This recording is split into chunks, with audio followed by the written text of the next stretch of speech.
Hey everybody, how's it going this week? Well, I took a week hiatus. There wasn't really much going on in the way of like things to immediately report about, and I was kind of tired, so I decided to take a week off. My apologies for that. I'll try to make up for lost time. And boy, howdy, did the furry news for this week really make up for lost time? There's a lot of topics that are all of a sudden on the back burner. And we're going to go over one of those today. There are other topics for sure that I'm going to be probably recording pretty much within the next few weeks, and we'll kind of see how it goes. But let's get on this week's topic. So, this channel is called World in Rooview. I know I don't talk about too much about the things that aren't domestic to the Americana sometimes, and sometimes I do focus a lot on American conventions and things like that. But furry fandom is really a worldwide phenomenon. It's not just like a thing of the West, even though like other statements are going to do that. And these next few videos are really going to show that, especially since some of these news stories have come from the eastern side of the globe. So this first one in particular is kind of a little funny thing that sort of happened on Twitter that's warranted a discussion, and that was this little blurb by the People's... I can't read it. Yeah, People's Daily China. Thank you. The People's Daily China.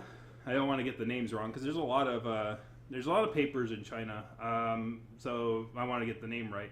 They made a little blog post here going, look at these tourists are cold and they're wearing these weird animal hats to keep warm. And everyone thought that was really quaint. I thought it was really cute too. Yes, they're wearing the animal hats to keep warm. Little do Chinese people know that America, our heating costs are so high that I have to wear this fursuit, or this special animal hat in order to keep warm during the winter months. It's a lot cheaper and more energy efficient than using heating of gas and electric or wood. Imagine that. I'm economical. Yeah, that's it. I'm wearing an animal hat to help protect the environment. It's a status symbol, man. But anyways, no, that's not why they're wearing it. I mean, they could have just worn like those like really like big Eskimo hats or something like that. I mean, because honestly, it's like if those guys were wearing those for things to become because they're really cold. I mean, these guys must be freezing. Those guys wearing those dragon costumes. I mean, gotta have the fire of the dragon in the belly. It'll keep you warm during those cold, harsh winter months. So I mean, obviously there was a lot of funsies around this article. The Russians even sort of poked fun at the whole situation, and a lot of people would note that like China's internet is not really connected to the worldwide internet. So like all of the stereotypes and all those little quirky things about the furry fandom that is sort of common knowledge, or I should say, I put knowledge in quotation marks because it's the internet. It gives you knowledge. Those quirks and those things aren't really. They might not be well known in those regions of the world because of like the restrictions that they put on internet access for the rest of the world, for better or for worse. Given that they live next to Russia, I'm starting to see why. But given how much Russia, was very useful using the internets in a very funsy way against us here in the United States, that's a whole other topic, I guess. But it's sort of like the Russian television RT did a whole article on it, talked about the different ways people approach this situation, like oh, this People's Daily is so innocent. Let us not taint their view of the furries. Well, other people went full hog and went, yeah, sure. One of them has got a little leash there, and I'm sure that's to keep them warm too. Pointing out some of the little more obvious things about like it's like not all funsies and innocent as quaint as this all is. And of course, because it's the internet, people got political with it a little bit too. Two particular ones that the RT article pointed out were these two. The first one really needs no explanation. The second one, I needed to talk a little bit more so you understand what the sort of joke is. So obviously the first one by Seawolf is talking about how, talking about the things about China's government very much being a surveillance state and very much using facial recognition software and other such things to keep tabs on their citizenry. And said, well, maybe this is just some way of these guys avoiding face detection using animal costumes. But while tongue-in-cheek, for sure, one has to note that wearing distinct animal costumes is not a great way to avoid being identified if you are committing any kind of crime. If I walked around with this thing on and committed a crime, and then police eventually found out, police eventually came in and went, oh, well, you have this red kangaroo costume, and with this red kangaroo thing committed this crime, and oh look, there's a red kangaroo costume.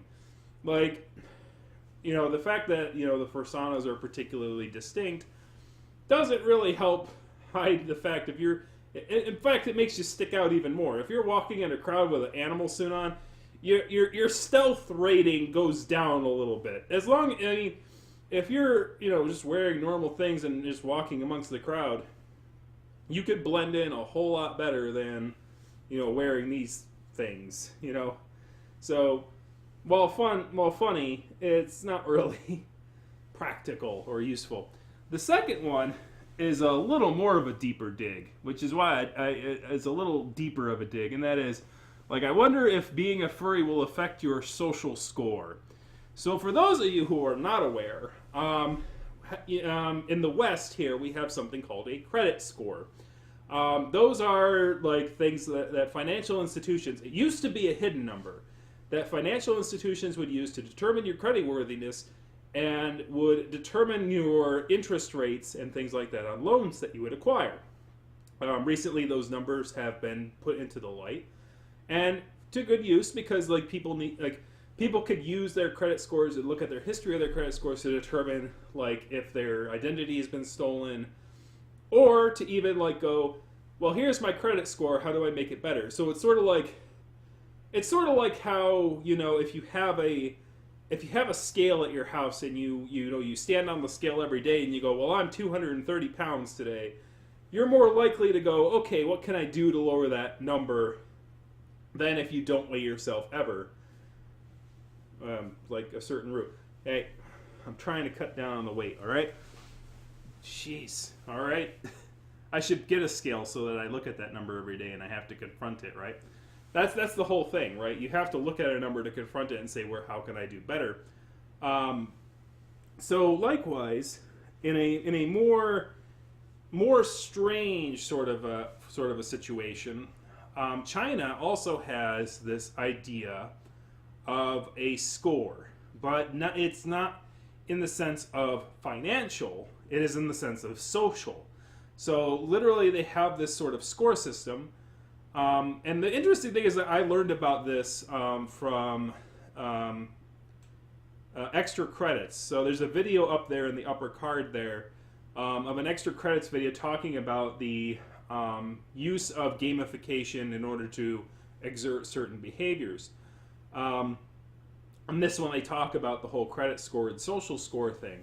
So China has this social score thing where they have their own sort of social media websites and other things where people's behaviors can impact their social scores.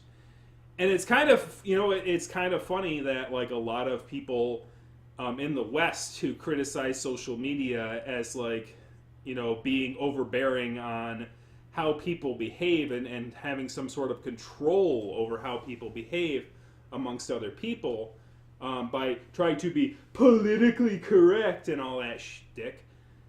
China put it into government form. Because here's the thing, like in the Western end, each individual has their own sort of score that they can have for other people's, and they can have sort of their own idea of what they're looking for in a person or other things, and they can make decisions like whether or not to follow somebody, whether or not to block somebody. Those decisions lie upon the individual, and not necessarily upon the government. In the Chinese social media, they've made that number, that sort of gamification number of, whether somebody is in good standing or bad standing, as a sort of national thing where, and the extra credits thing goes over it in more detail because I'm just doing this out of memory. Like if you want access to certain governmental programs or government things, or status things in society, that behaving like a good citizen can give you points towards that, and being a bad citizen can have negative impacts towards your social score. It's a very, very chilling way of looking at, governmental, when government gets into the sort of gamification of social interactions. So that's what that bottom one means. And I'm sure, like right now, I'm sure furries are sort of somewhat neutral in the light of the Chinese government, but obviously there's stipulations and that China has its own things. The furry scene in China has its own things. And if you want to get a good sense of what it is like to have a furry for the furry scene in China. There is one article that Flavor was really blessed with, and I'm quite happy that we got it, and it was quite unexpected. And I would like to see more like unexpected articles like this, because these are the ones that really stand out to me, and because they're ones that I could never ever hope to gather information for. The article in the description below talks about a Hong Kong furs, there's a furry from Hong Kong who experienced crossing the border into China and going to a Chinese furry convention, and I used a convention. I guess I should put that sort of in quotation marks, because the convention, the gathering, is sort of a lot different than what you would expect a convention to be from a Western standpoint. And the article will go into more detail. But if you want to know what probably the furry fandom looked like in the 1990s and the 1980s, as far as logistics and sort of how under the radar it really was, it sounds like when I read the whole article about this gathering in 2017, that it's a lot similar to that. There's when you're paying artists, you have to use the digital. There's a lot of weird things that I can't do justice for. So I would recommend reading the whole thing. There are certain things about how to pay furry artists. The way you go about paying furry artists is kind of strange. I think there's something about the Chinese currency where it was easily counterfeited. So you have to use this sort of digital currency. But it's not Bitcoin or anything like that. It's a Chinese digital currency. Sort of like a credit card would be in America, I suppose. But instead of private corporations having, access to the information of the things you're buying, it's instead the government. The government has, knows what you're using the digital currency for. So it's sort of.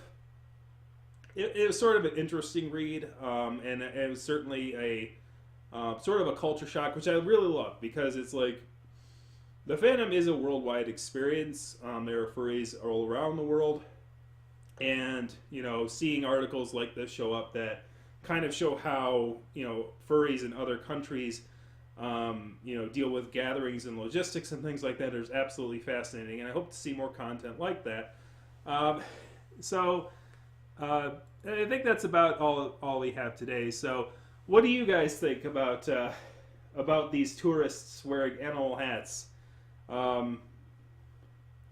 I think they're mostly harmless. I think the Chinese have bigger fish to fry, as it were, because there's no anthropomorphic fish. We do that. So I think that mostly that, as long as furries are, behaving cordially and, not causing a huge fuss, I think that the Chinese government will learn to appreciate these strange animal hat wearing tourists over time. But obviously, it'll take time for them to wrap their head around all the weird strangeness and oddities that is the furry fandom.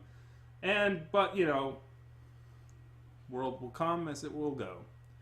So hopefully, and by the way, I really do think that fursanas and characters should be fully consensual. So my sincerest apologies, to the president.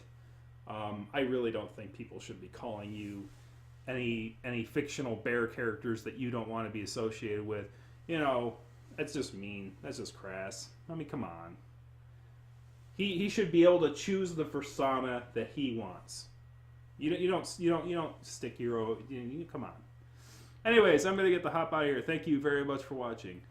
If you like the content here, kick that like, hit the subscribe button, kick a comment in the comment section. I'll see you guys next time.